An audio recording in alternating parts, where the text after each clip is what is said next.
Pak, siap. Oke, bismillahirrahmanirrahim. Assalamualaikum warahmatullahi wabarakatuh. Waalaikumsalam Warahmatullahi wabarakatuh. Baik, di sini ketemu lagi ya dengan saya Erono Budiwijoyo akan memberikan terkait dengan materi perkuliahan asuhan keperawatan pada kasus isolasi sosial atau ISOS. Nah, sebelum-sebelumnya kan kita sudah belajar ya tentang RBD, RPK, halusinasi, waham, dan lain sebagainya. Saya rasa konsep pada asuhan keperawatan pada hari ini itu dia masih sama, dalam artian sama itu konsepnya sama. Jadi mana yang harus dimulai dengan pengkajian, mana harus ditegakkan diagnosa, dan harus dilakukan tindakan keperawatannya. Jadi kalau mahasiswa sudah memahami tentang alurnya, dengan kasus apapun memahami juga prosesnya dan juga terkait dengan pertanyaan predisposisi, presipitasi, ataupun tanda dan gejala dari masing-masing diagnosa gangguan tersebut. Oke, kita akan belajar terkait dengan kasus isolasi sosial. Baik, next. Nah, saat ini kita akan mempelajari tentang isolasi sosial, mulai dari definisi isolasi sosial, kemudian rentang respon sosial, pengkajian pada isolasi sosial, diagnosanya, dan juga perencanaan keperawatan. Tindakan keperawatan untuk isolasi sosial, serta LP dan SP. Kemungkinan LP dan SP ini nanti akan ada video tersendiri ya, akan saya jelaskan secara garis besar seperti pada video-video sebelumnya, terkait dengan penulisan LP dan SP untuk isolasi sosial. Baik, next kita masuk ke isolasi sosial. Sebenarnya apa sih isolasi sosial itu? Dia adalah keadaan di mana seseorang individu itu mengalami penurunan atau bahkan sama sekali tidak berinteraksi dengan orang lain di sekitarnya. Jadi dia tidak berbicara, menarik diri, dan lain sebagainya. Nanti akan ada tanda-tandanya. Pasien mungkin merasa ditolak, tidak diterima, atau bahkan kesepian dan tidak mampu untuk membina hubungan yang berarti dengan orang lain. Nah, selain itu, isolasi sosial ini juga merupakan suatu keadaan kesepian yang dialami oleh seseorang karena orang lain mengatakan sikap yang negatif dan mengancam. Jadi ada beberapa definisi dari isolasi sosial yang memang harus dipahami oleh mahasiswa. Pada dasarnya, isolasi sosial itu adalah keadaan kesepian yang dialami oleh seseorang di mana dia tidak bisa berinteraksi dengan orang lain atau di sekitarnya. Oke, next. Nah, selanjutnya adalah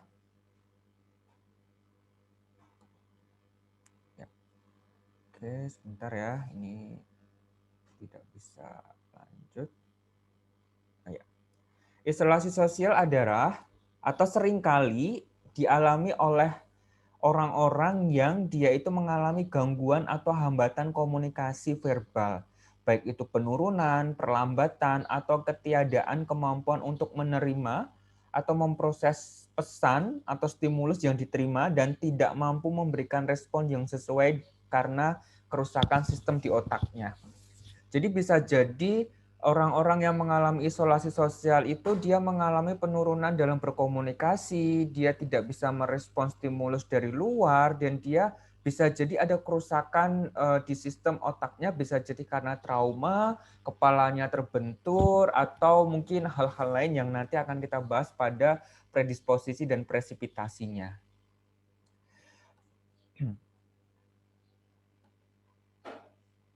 Nah, selanjutnya, pasien yang mengalami isolasi sosial itu akan memperlihatkan cara berkomunikasi yang tidak sesuai dengan stimulus dari luar, jawaban tidak sesuai dengan realitasnya. Jadi bisa jadi apa yang ditanyakan, bisa jadi jawabannya dia berbeda. Oke, entah berbeda karena lack of idea, entah berbeda karena dia tidak mau berbicara, atau lain sebagainya. Nah, kita akan bahas lebih detail pada slide-slide selanjutnya. Next. Ya. Oke, sebentar ya. Sepertinya lemot sekali nih laptop. Terlalu berat sepertinya. Oke, saya escape saja kali ya.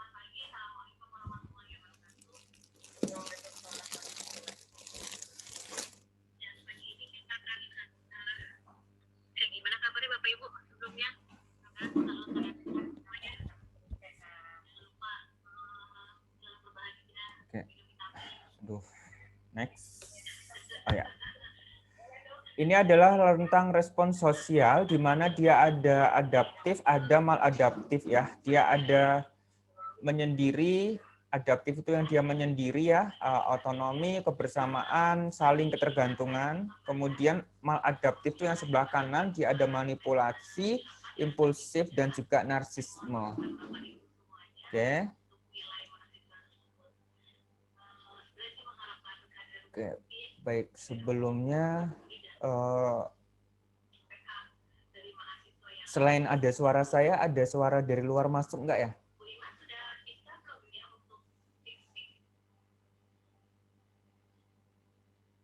Halo, cek.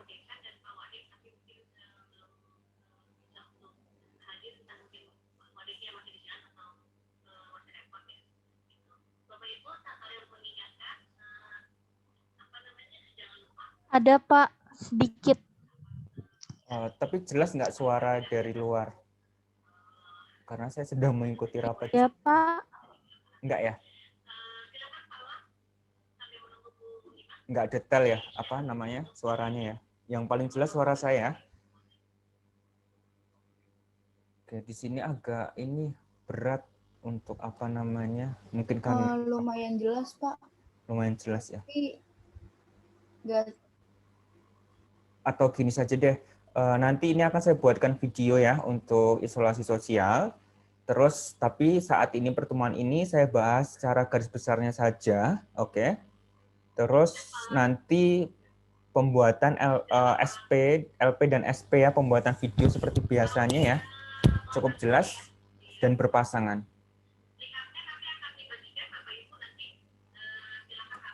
Paham?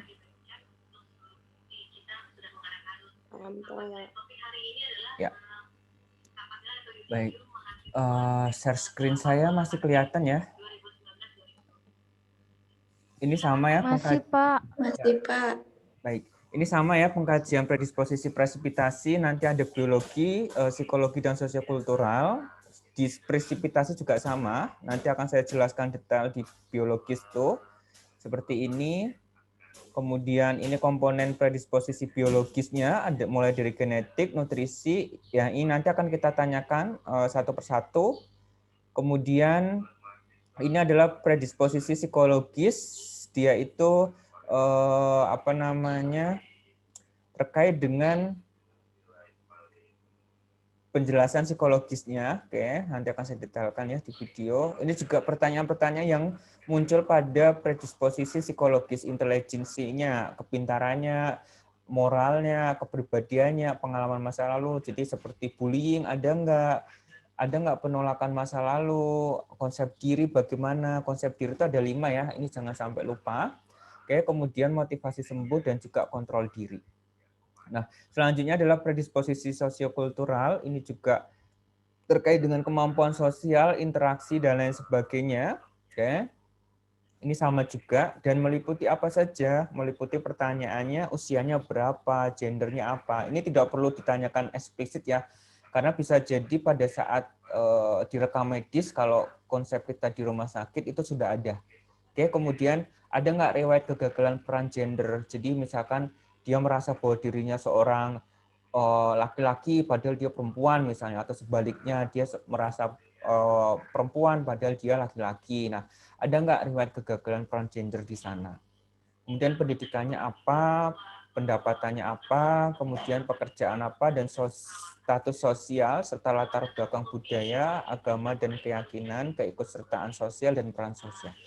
Keikutsertaan sosial itu seperti dia terlibat enggak gotong royong, ronda, PKK, arisan, dan lain sebagainya. Nah, kalau peran sosial itu adalah dia sebagai apa di masyarakat? Apakah hanya sebagai masyarakat biasa atau anggota masyarakat, atau dia pengurus RT, pengurus RW, atau Pak Lurah, dan lain sebagainya. Itu adalah peran sosial. Oke, nanti akan saya detailkan juga di video.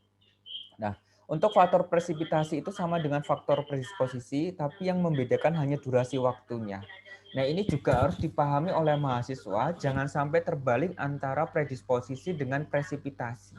Kalau predisposisi itu dimulai dari dia lahir sampai 6 bulan yang lalu. itu predisposisi. Oke.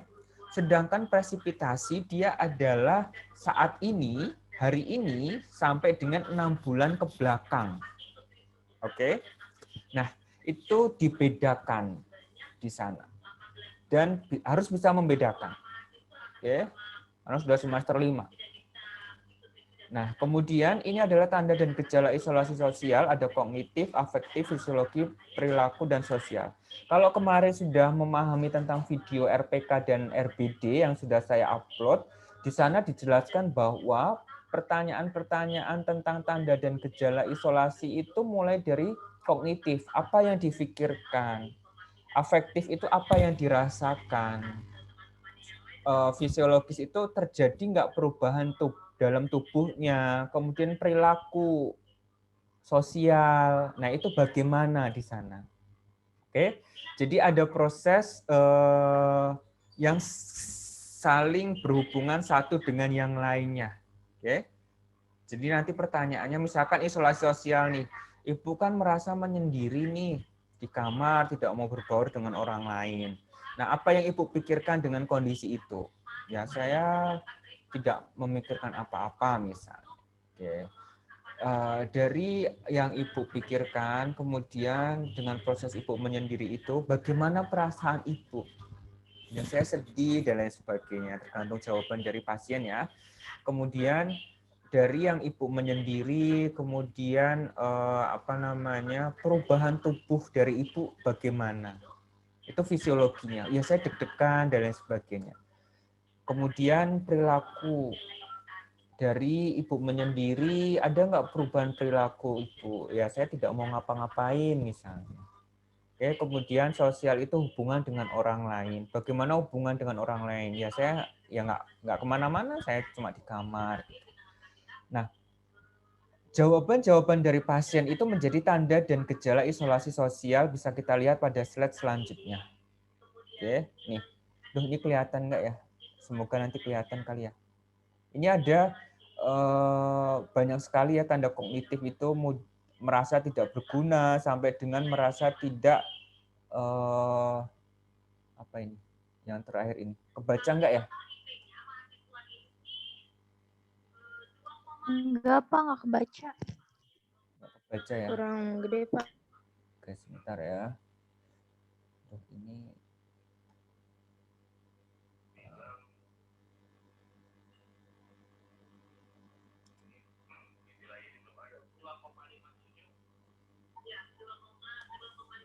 kalau sekarang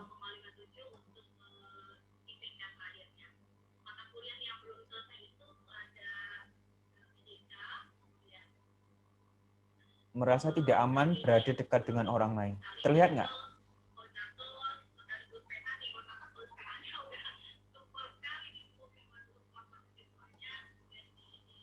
Oke. Mungkin belum Terlihat, Pak. terlihat ya. Baik. Nah, ini adalah tanda yang muncul pada saat secara kognitif. Bisa jadi pasien menjawab, ya saya merasa kesepian, atau saya merasa diri saya ditolak oleh orang lain, saya tidak berguna, saya tidak bisa membuat tujuan hidup, saya sulit mengambil keputusan, saya merasa bosan. Nah, itu muncul di sini, oke, di tanda-tanda kognitif. Nah, kemudian di afektif, ini adalah perasaannya. Oke, bagaimana apa yang ibu rasakan ketika ibu menyendiri gitu kan? Nah, bisa jadi terlihatnya afektifnya datar atau tumpul. Afek datar, afek tumpul ini bisa membedakan ya.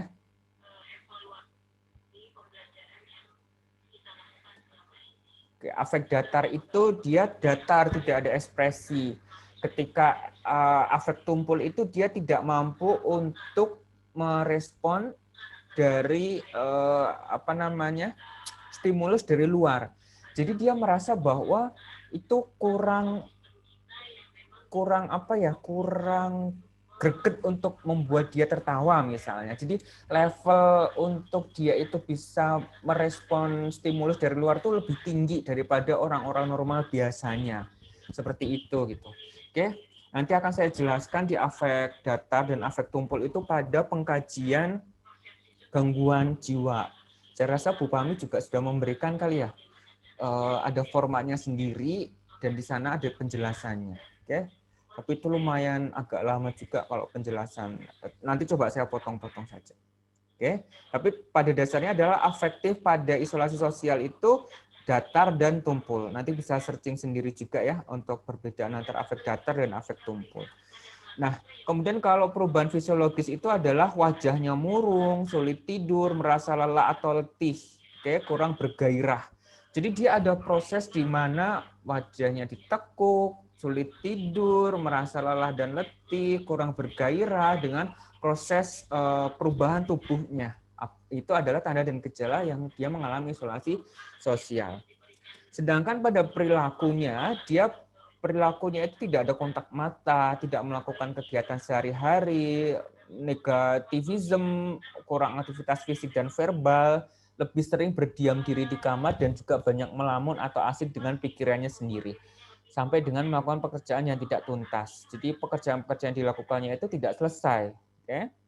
Nah, kemudian yang sosial nih dia menarik diri, sulit berinteraksi atau tidak mau berkomunikasi, kemudian kegagalan berinteraksi dengan orang lain yang ada di dekatnya, tidak mampu berpartisipasi dalam kegiatan sosial. Nah, yang tadi saya sebutkan, kegiatan sosial pada saat predisposisi atau presipitasi itu ditanyakan, apakah dia terlibat dalam gotong royong, apakah dia terlibat dalam PKK, ibu-ibu, arisan dan lain sebagainya gitu. Pada orang-orang yang dia itu isolasi sosial, bisa jadi tanda dan gejala pada sosial ini dia tidak bisa atau tidak mampu untuk berpartisipasi dalam kegiatan sosial. Cukup jelas ya sampai di sini ya. Sampai dengan curiga terhadap orang lain.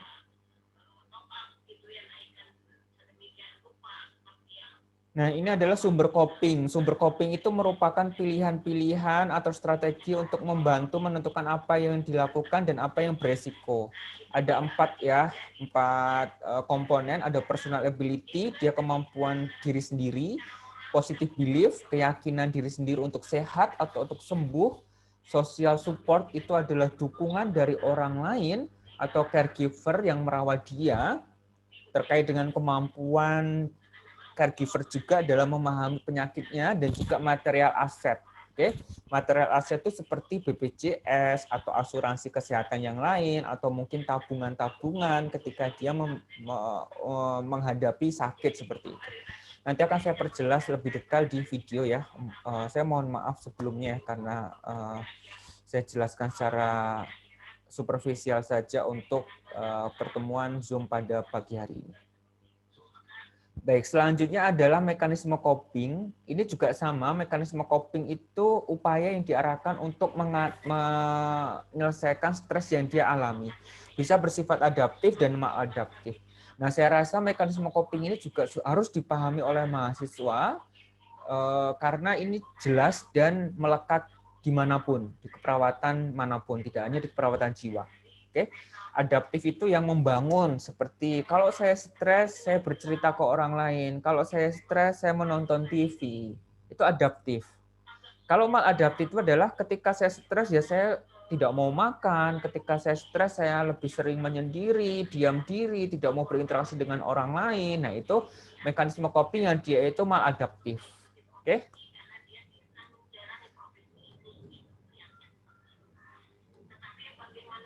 Nah, selanjutnya ini adalah pohon masalah yang mungkin muncul pada pasien-pasien dengan isolasi sosial. Oke. Bisa jadi isolasi sosial itu dimulai dari harga diri rendah kronis. Oke. Kita sudah belajar tentang HDRK ya. Nah, HDRK itu bisa meningkatkan ke isolasi sosial, bisa jadi isolasi sosial ini akan muncul halusinasi. Oke, halusinasi ini akan muncul RPK seperti yang kemarin sudah saya jelaskan tentang RPK. RPK itu bisa jadi karena ada halusinasi atau bisa jadi karena hal-hal lain yang belum terpenuhi atau harapannya tidak sesuai dengan kenyataannya. Oke, tapi kalau pada konteks ini kita ambilnya halusinasi. Oke, jadi isolasi sosial itu bisa menyebabkan halusinasi dan juga RPK.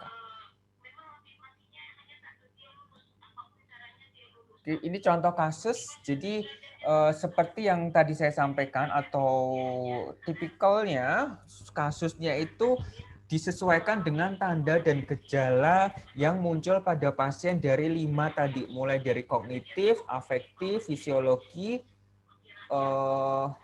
perilaku, dan sosial. Oke? Jadi buatlah kasus yang dia itu memunculkan tanda dan gejala khususnya pada isolasi sosial. Nah, ini adalah contoh yang mungkin bisa menjadi rujukan ya. Oke. Nah, selanjutnya ini adalah strategi pelaksanaan pasien atau SP. Seperti yang sudah kita ketahui bahwa SP atau strategi pelaksanaan setiap diagnosa gangguan itu dia berbeda-beda. Khusus pada isolasi sosial itu hanya sampai 3 ya, SP1, 2, 3 untuk P pasien. Ini sudah saya rigidkan apa sih yang harus diselesaikan di SP1, SP2, dan SP3. Pada dasarnya adalah tujuan pada isolasi sosial itu untuk memperkenalkan diri dia dengan lingkungannya, diri dia dengan orang lain. Oke. Jadi pada SP1 itu harus bisa BHSP, bina hubungan saling percaya. Kemudian mengidentifikasi penyebab isolasi sosial pasien. Jadi ditanyakan, kenapa sih Bapak menyendiri? Kenapa sih Bapak tidak mau berbaur dengan orang lain? Seperti itu ya. Dan mendiskusikan dengan pasien tentang keuntungan berinteraksi dengan orang lain. Dan mendiskusikan kerugian ketika tidak berinteraksi dengan orang lain. Nah, selanjutnya diajarkan untuk berkenalan dengan satu orang. Jadi dengan perawat terlebih dahulu. Oke, silakan Ibu memperkenalkan diri, bisa dengan nama, kemudian hobi, tempat tinggal, atau mungkin hal-hal yang disukai dan lain sebagainya. Itu contoh kalimat-kalimat yang mungkin bisa dipakai dalam cara berkenalan dengan orang lain. Kemudian adalah menganjurkan pasien memasukkan kegiatan latihan berbincang-bincang dengan orang lain dalam jadwal kegiatan harian. Nah, sudah mendapatkan ya lembar jadwal kegiatan harian yang nanti dimasukkan M, B, dan T. M itu mandiri, B itu bantuan, T itu tergantung atau total, jadi dia tidak melakukannya. Oke, dan itu harus dituliskan di tahap terminasi. Oke, nanti akan saya evaluasi dari salah satu kelompoknya. Oke, kemudian SP2 ini mengevaluasi jadwal kegiatan harian. Jadi kalau memang sudah pertemuan kedua, harapannya jadwal harian itu sudah dituliskan oleh pasien, oke? Atau MBT itu sudah dituliskan oleh perawat dan kita evaluasi. Oh, Bapak sudah bagus ya untuk berkenalan dengan satu orang. Nah, SP2 ini kita memberi kesempatan kepada pasien untuk berkenalan dengan orang lain. Oke. Jadi dievaluasi kemudian dicobakan kembali. Oke. Kemudian dituliskan di SP3 itu untuk mempraktekkan cara berkenalan dengan dua orang lain atau lebih. Juga bisa cara berkelompok. Seperti itu ya. Oke.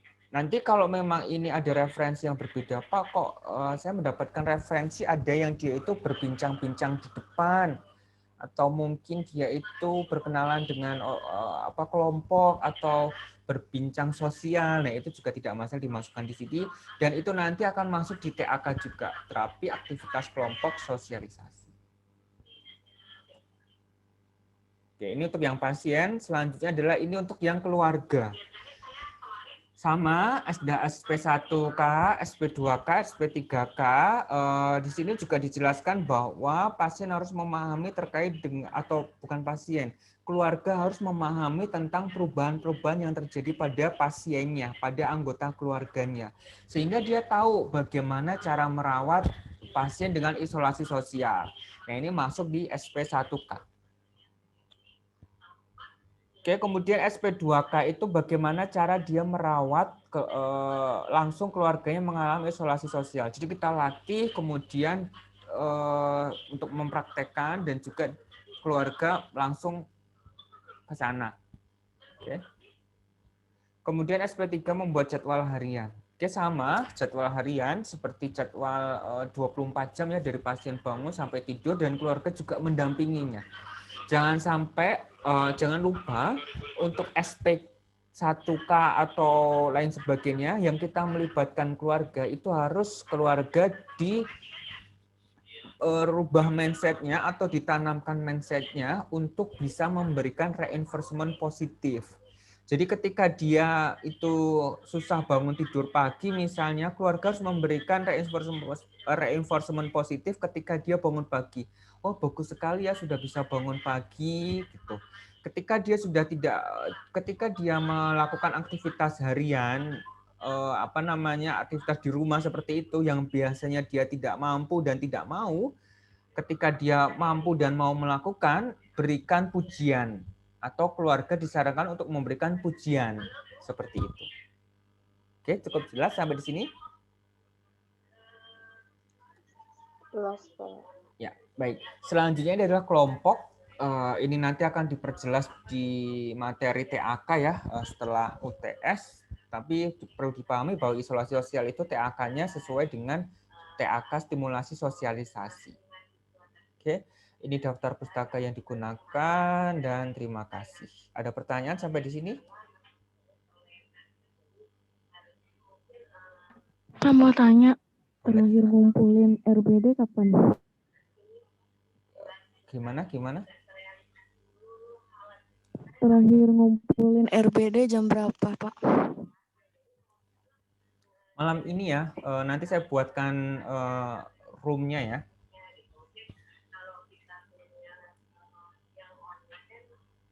Terus untuk isolasi sosial ini, saya rasa untuk praktikumnya, videonya bisa dikerjakan setelah UTS. Oke, akan tetapi materi isolasi sosial ini masuk ke UTS. Oke, jadi silakan untuk simulasi pada untuk mempersiapkan praktikum isolasi sosial ya. Tapi LP dan SP-nya akan dikumpulkan setelah UTS. Oke. Untuk UTS akan masuk, tapi untuk untuk isolasi sosial ini akan masuk materinya ke UTS. Cukup jelas? Jelas, Pak. Ya. Jadi untuk praktikumnya nanti setelah UTS. Oke, jadi fokus ke UTS saja terlebih dahulu. Oke. Tapi saya ingatkan sekali lagi, 7 diagnosa yang sudah kita list di depan dulu itu akan masuk ke ujian praktikum. Jadi silakan pelajari lebih detail dan pelajari dengan baik di sana. Cukup jelas? Jelas. Pak, berarti dikumpulinnya 2 minggu ke depan ya, soalnya UTS-nya kami tanggal 8, Pak. Iya. Setelah Yang UTS isos. berakhir. Ya. Ya. UTS itu tidak hanya di keperawatan jiwa saja ya, tapi UTS menyeluruh. Oke. Jadi setelah UTS menyeluruh, silakan mengerjakan kegiatan pembuatan penugasan ini. Oke. Lalu Pak, untuk materi nabzah itu masuknya setelah UTS ya, Pak? Setelah UTS saja ya, nabzah. Saya rasa kan kelas ini juga sudah pernah masuk kuliah itu ya, kuliah tamu itu ya, yang dari RSKO ya. Itu ya waktu jiwa 1, Pak. Ya. Nah, itu nanti juga salah satu materi masuk di sana, jadi tidak akan saya bahas lebih detail, nanti bisa berkunjung karena itu sudah saya upload juga di channel YouTube ya, pelajari di sana. Tapi itu materi setelah UTS, nanti yang masuknya di UAS.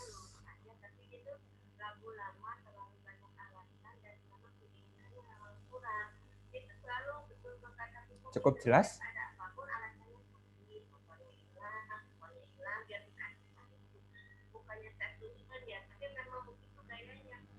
Oke, kalau cukup jelas, saya rasa untuk tatap muka sudah cukup ya. Silakan si pen untuk membagi pasangan dan mencoba untuk mengidentifikasi. Minimal sudah latihan dulu, oke? Tapi untuk pembuatan video dan lain sebagainya setelah UTS. Tapi setelah ini tetap berpraktikum. Cukup jelas? Iya, Pak. Jelas, Pak. Ya. Baik, kalau cukup jelas, saya akhiri untuk perkuliahan pada pagi hari ini.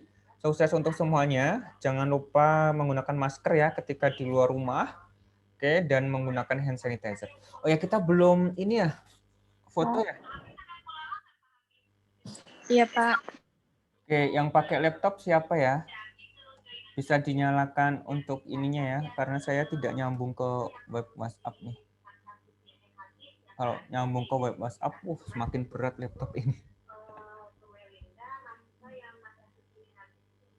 Oke, mungkin silakan bisa dibantu ya untuk yang menggunakan laptop, dan silakan video-videonya dinyalakan.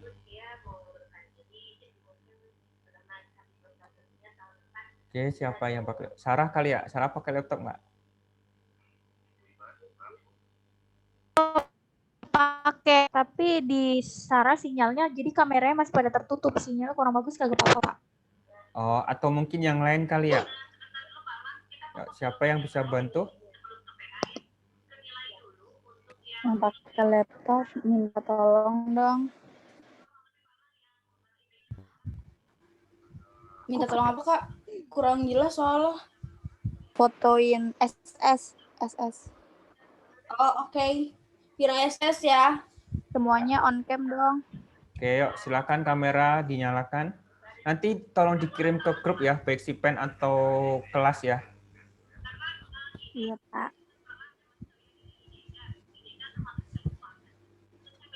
Udah ya. 1.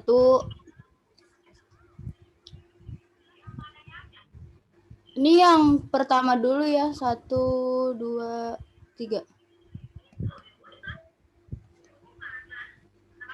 Yang kedua 1, 2, 3. Udah. Oke, sip. Udah, Terima kasih. Bapak. Ya, saya tunggu untuk kirim ke grup WhatsApp ya untuk dokumentasi pada pagi hari ini. Nanti akan saya upload juga untuk materi pada pagi hari ini.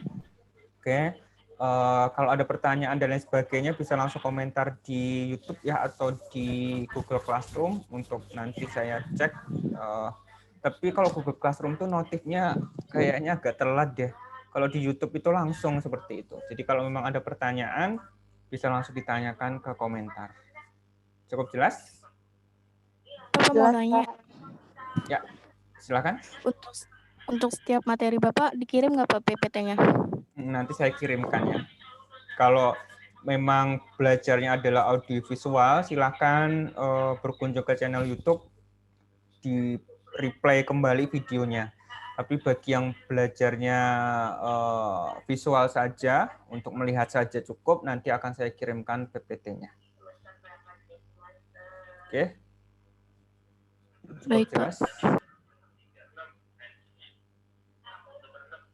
Ya, baik. Saya rasa video yang sudah saya upload itu cukup representatif dari apa yang sudah saya pahami dan menjadi kompetensi untuk nurse generalis dan menjadi tujuan pembelajaran selama semester 5 ini, khususnya di keperawatan jiwa 2. Oke, jadi silakan pelajari lebih detail dan banyak membaca referensi-referensi lainnya.